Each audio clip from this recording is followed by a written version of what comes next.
Bienvenue Stop Invest, la chaîne des top d'investissement. Ici, on parle essentiellement d'entreprises de qualité.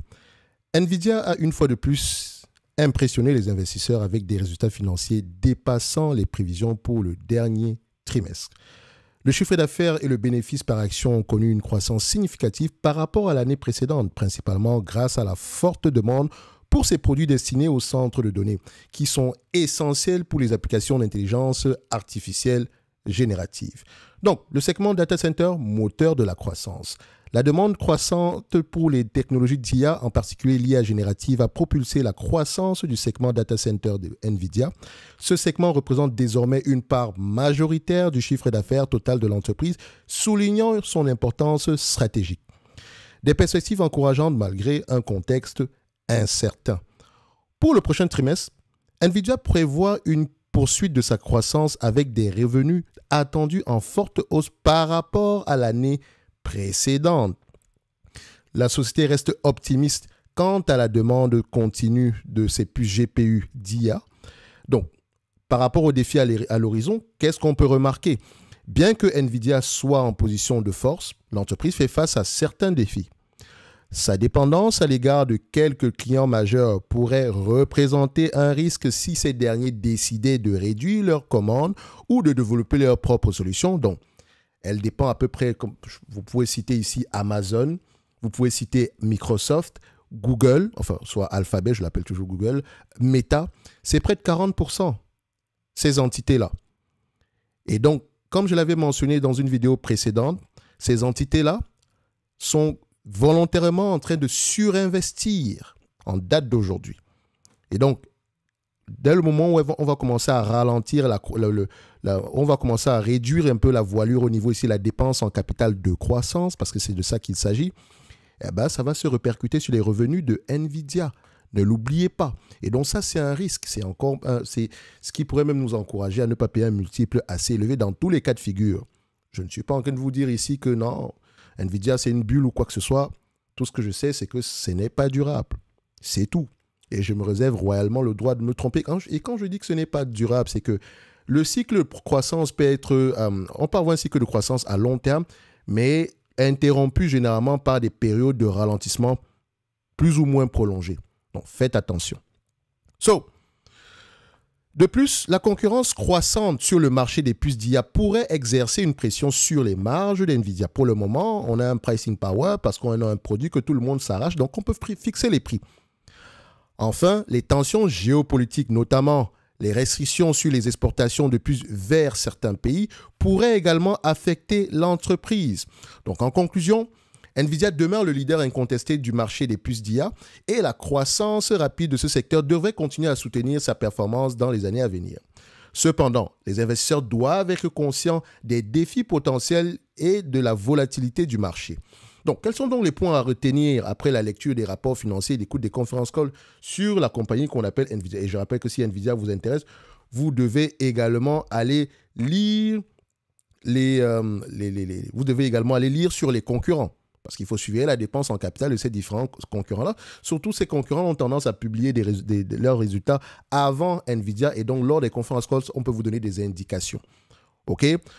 Qu'est-ce qu'il faut retenir? La croissance est impressionnante. La croissance impressionnante du chiffre d'affaires et des bénéfices principalement grâce au segment data center. Ensuite, nous avons des perspectives optimistes pour les prochains trimestres. Surveillez l'évolution de la croissance trimestre après trimestre. Si vous avez remarqué la croissance, quand on compare ici trimestriellement, je vais prendre NVDA. Et je vous ai toujours dit, bon, peut-être que vous ne le savez pas, mais dans les entreprises, pareil, la croissance trimestrielle séquentielle est importante. OK? Ça vous permet ici de voir à peu près si on est en période, si un ralentissement se profile à l'horizon. Je ne parle pas des volumes, je parle de la croissance trimestre après trimestre. Et donc, si on prend cette croissance-là comme ça, vous remarquez que au trimestre précédent, donc au mois d'avril 2024, nous avions à peu près une croissance moyenne de 263%. Et c'est toujours comparé par rapport au trimestre de l'année précédente, d'accord? Donc, mais quand on regarde la croissance au dernier trimestre, elle est toujours assez élevée. C'est une croissance à triple chiffre ici.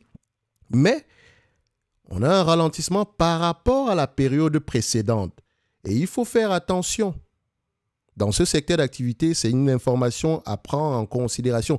Je ne dis pas ici que la croissance au ralenti ni quoi que ce soit. De toute façon, dans tous les cas de figure, le ralentissement, très souvent, va vous surprendre. Et donc, si vous voulez avoir peut-être des informations en primeur, surveillez TSMC ou bien TSM, Taiwan Semiconductor, surveillez les donneurs d'ordre, notamment les gros clients d'NVIDIA. Et par rapport à ça, si vous êtes un investisseur sur NVIDIA, vous aurez des informations en primeur. Mais dans tous les cas de figure, tout le marché a tendance à surveiller ces différentes entités-là. OK? Donc, revenons ici. On remarque que la croissance est, par rapport à la période précédente. Mais n'oubliez pas également qu'NVIDIA va introduire de nouveaux produits. Donc, sans doute, elle va fixer les prix également, puisqu'on aura par rapport à nos concurrents, nous sommes quand même en avance. Donc, on peut toujours fixer des prix encore plus élevés. Et rien ne nous dit que les entités, les donneurs d'ordre ici ne vont pas avoir tendance à s'arracher les produits d'NVIDIA. OK? Donc, on revient ici à la conclusion. Donc, les risques à surveiller sont la dépendance ici à l'égard de quelques clients clés. Donc, les pressions potentielles sur les marges, donc la concurrence croissante, ainsi que les tensions géopolitiques. Donc, NVIDIA reste un titre potentiellement volatile, mais avec un potentiel de croissance à long terme. Et quand je parle de long terme, ici, ça n'est pas exclu qu'on ait un ralentissement. Je rappelle encore une fois. OK?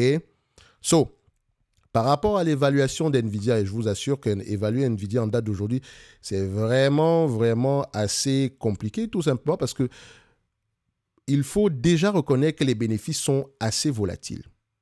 OK? Et donc, normalement, on devrait normaliser ces résultats-là. Mais comment vous allez normaliser les résultats d'une compagnie qui est sur un segment en pleine croissance en date d'aujourd'hui? Surtout qu'on doit reconnaître que le segment en question pourrait ralentir, mais globalement, en termes de volume, on pourrait avoir une croissance de plus en plus élevée dans le futur. OK? Donc, à prendre avec des pincettes. D'accord? On va se dire ceci. Et c'est le raisonnement derrière. On prend en considération ici l'estimation des analystes, à voir est-ce qu'elle augmente, est-ce qu'elle diminue. On voit ici que de manière globale, nous sommes optimistes. On est encore plus optimistes par rapport à il y a 6 mois. Très bien. D'accord? On a 33,33 ici, et 3,33 et là on a 4,73. Ensuite, quel est le multiple de valorisation qu'on peut réellement prendre sur une compagnie comme NVIDIA? Sérieusement. Parce que même si on prend cette compagnie sur une longue période de temps, même avec le ralentissement, OK, ça dépend ici de la taille du marché, etc. Payer 25 fois les bénéfices, ce n'est peut-être pas fou. Mais il faut reconnaître également ici que dès le moment où il y aura un ralentissement, ou bien si le marché s'attend à un ralentissement, on aura tendance à redescendre un tout petit peu sur terre. Et donc, il faut faire attention, ça ne sera pas la première fois ni la dernière fois, mais NVIDIA a toujours su rebondir encore plus que la période de ralentissement précédente. OK? Mais on ne peut pas sous-entendre que la période de ralentissement actuelle sera également, la situation sera la même après le ralentissement. OK? Donc, c'est pour ça qu'il faut faire attention. Personnellement, si vous êtes optimiste, le prix actuel est correct. Et il est correct uniquement si NVIDIA peut, et quand je dis peut, c'est au moins sur une dizaine d'années. Et là, vous allez regarder à peu près la taille du marché, tout ce qui concerne les semi-conducteurs, les data centers, etc. Mais dites-vous également que les concurrents ne dorment pas. Parce que les marges actuelles d'NVIDIA, si elles sont durables, c'est uniquement parce que la concurrence ne peut pas offrir mieux. Mais est-ce que vous pouvez garantir que la concurrence va avoir tendance à rester les bras croisés? Moi, je ne pense pas. Et c'est pour ça que j'aurais tendance à rester assez prudent. Si je suis optimiste, NVIDIA, ce n'est pas plus d'1% de mon capital. OK? Et encore, je sous-entends qu'NVIDIA est correctement évalué. OK? À 25 fois les bénéfices, on est déjà assez correct. OK? On est déjà assez correct. Et 25 fois les bénéfices, en prenant déjà une certaine croissance. Comme je l'ai dit ici, la croissance d'NVIDIA dépend de la dépense en capital ici de ses plus gros clients. Et ces gros clients-là vous mentionnent qu'on surinvestit. J'ai fait plusieurs vidéos à ce sujet. Et donc, il faut être prudent sur du NVIDIA en date d'aujourd'hui. Donc, parfois, il faut reconnaître quand on ne peut pas clairement avoir un avis quantitatif sur une entité en termes d'évaluation. Moi, personnellement, c'est le cas pour NVIDIA. C'est complexe. Parce que j'ai du mal à penser qu'on va rester sur ces niveaux de bénéfices nets. OK? En tout cas, à moyen terme. Mais je suis d'accord? On va quand même s'essayer à l'évaluation, ça vaut ce que ça vaut. Et comme je l'ai toujours dit, ce n'est pas la partie la plus importante. La partie la plus importante, c'est celle que j'ai déroulée tantôt. Donc, après la lecture des rapports financiers, l'écoute des conférences, c'est ce qui ressort. Ça, c'est mon ressenti. Et vous avez vu ici qu'on prend également en considération la lecture des rapports financiers des entités concurrentes. OK? Et je mentionne que je suis actionnaire de Amazon, Meta et Google. Et donc, c'est ce que je reconnais. Et ces trois entités-là reconnaissent qu'ils sont en train de surinvestir. Et elles développent également leurs propres puces. Bon, maintenant, je ne suis pas un technicien pour savoir quels sont les avantages d'NVIDIA ou etc. Non, non, non, non. Mon rôle ici est de savoir si cette compagnie rapporte de plus en plus du cash tout en reconnaissant que les donneurs d'ordre veulent dépenser de moins en moins. Et donc, ont tendance également à développer en interne leurs propres puces. Maintenant, je ne sais pas si ça sera l'équivalent de ce qu'NVIDIA propose ici aujourd'hui. Bref, j'ai choisi mon combat, comme je l'ai toujours dit, sur les compagnies de semi-conducteurs. Je préfère investir sur des entités moins cycliques ou bien qui ont la possibilité de maintenir un pricing power à long terme. Notamment, vous pouvez voir des ASML, des ARM, des Cadence Software, ce type d'entreprise-là. Peut-être même dans une certaine mesure Broadcom. Mais NVIDIA, c'est une belle entreprise. OK. Aujourd'hui, je dirais qu'on est correctement évalué. OK. Je ne shorterai pas du NVIDIA. Si on continue à avoir au moins sur la prochaine année des résultats de plus en plus intéressants, le prix actuel pourrait être justifié au moins à moyen terme ici. Mais c'est pour qu'il soit réellement justifié à long terme. Pour vous dire la vérité, admettons qu'on extrapole un tout petit peu, chose que je ne conseille pas souvent de faire, sauf si vous avez à peu près une connaissance assez bonne du secteur d'activité. OK? Je dirais ceci. C'est une compagnie cyclique. Et donc, il y aura tendance ici à se négocier à des niveaux de multiples aux alentours de 15 fois le bénéfice. Faites attention. 15-20 fois les bénéfices. 25 fois les bénéfices, c'est parce qu'on est vraiment, on a vraiment quelque chose que les autres n'ont pas. OK? Donc, Intel étant malade pour le moment, AMD reste un concurrent assez intéressant. Mais dites-vous également que AMD n'a peut-être pas d'intérêt à faire une concurrence par les prix ou bien des prix. Enfin, pourquoi pas, mais à la fin de la journée, ils sont deux. On pourrait même dire qu'à offrir ce type de produit-là. Mais n'oubliez pas que les donneurs d'ordre également veulent développer leur propre GPU. Mais bref, d'aucuns disent également qu'il y a tout ce qui concerne ici les logiciels, etc. Je vous laisse, vous les techniciens, aller regarder ça. Dans tous les cas de figure, NVIDIA ne m'intéresse pas pour le moment et je ne pense pas investir à nouveau sur cette petite entreprise ayant déjà été actionnaire d'Intel. D'accord? Je préfère rester sur les lignes de côté et reconnaître que mon expertise s'arrête un tout petit peu là parce que ce genre d'entité ici, c'est assez volatile pour moi.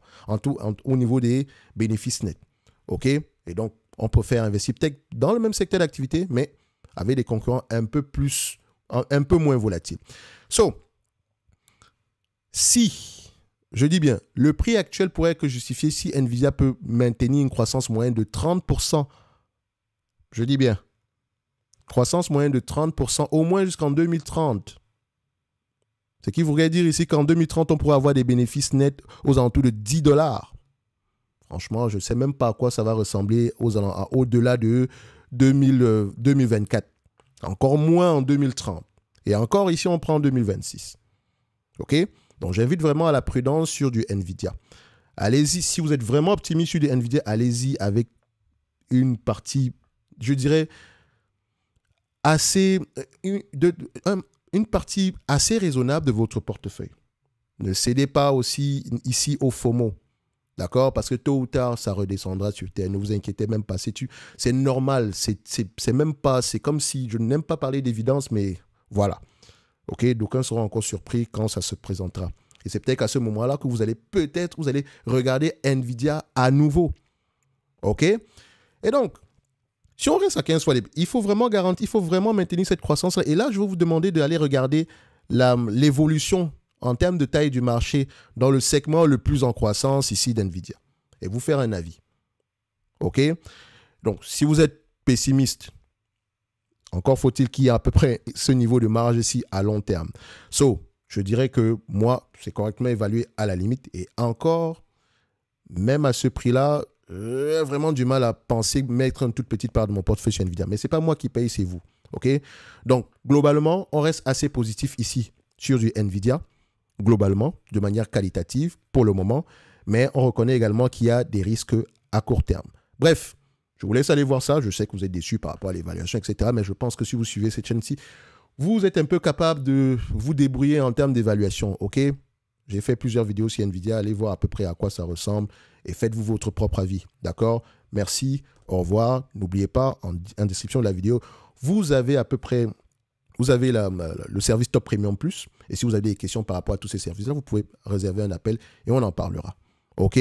Moi, de mon côté, je pourrais produire ici une analyse concurrentielle de ce secteur d'activité, chose que j'ai déjà fait d'ailleurs par le passé. Et l'analyse sectorielle pour ce segment des semi-conducteurs également, je pense qu'elle est disponible déjà dans le segment, dans le... Comment on appelle ça? Dans les notes d'analyse sectorielle. OK? Donc, sinon, ici... Voilà ma petite contribution par rapport à cette analyse sur NVIDIA. Elle est moins quantitative que d'habitude, mais au moins, vous ne direz pas que... Voilà. Au moins, si vous allez creuser un tout petit peu sur les éléments que j'ai tantôt mentionnés et faites-vous votre propre avis. Si vous pensez vraiment qu'NVIDIA peut rester à 25 fois les bénéfices jusqu'à la fin des temps, tant mieux pour vous. Et je vous souhaite vraiment du succès avec cette compagnie-là. C'est tout ce que je peux vous souhaiter de mal. OK? Parce que je sais toujours qu'il y a des personnes qui vont se dire « Ah ouais, mais pourquoi il n'est pas positif chez NVIDIA? Il est malade ou quoi? L'intelligence artificielle, c'est l'avenir, etc. » Et c'est la dépense en capital, mon cher ami. On surveille la personne qui dépense ici en capital. Et quand la personne qui dépense ici en capital te dit que nous, présentement, on surinvestit, ça veut dire ce que ça veut dire. OK? Ça invite à la prudence. Merci. Au revoir.